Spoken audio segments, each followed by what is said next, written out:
अस्सलामुअलैकुम दोस्तों, कीअं आहियो तव्हां? उम्मीद आहे सभु ख़ैरियत सां हूंदा ऐं ख़ुशि हूंदा। दोस्तों, ड्रामा सीरियल तकरार जे ईंदड़ नए एपिसोड में तव्हां ॾिसंदा त नवाब खान हाकमज़ादीअ जा कन भरींदो ऐं हाकमज़ादीअ खे चवंदो त जॾहिं ॾुखे वक़्त में तो पंहिंजे भाउ जो घर छॾे वञी लाला जे घर में पनाह वरिती हुई, तॾहिं लाला तोखे पनाह कोन ॾिनो ऐं घर में कोन रहायो ऐं हाणे लाला तोसां शादी करण थो चाहे।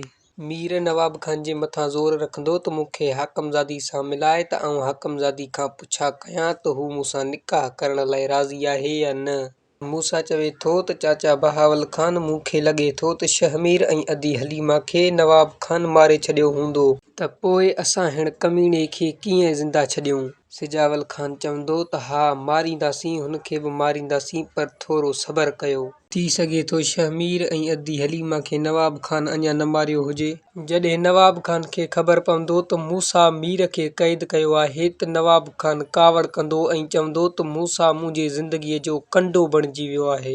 लाला चवंदो त मूसा खे जेल मां कढण वारो सिजावल आहे। जेकॾहिं सिजावल मूसा खे जेल मां न कढे हा त सॼी ज़िंदगी मूसा जेल में सड़े हा।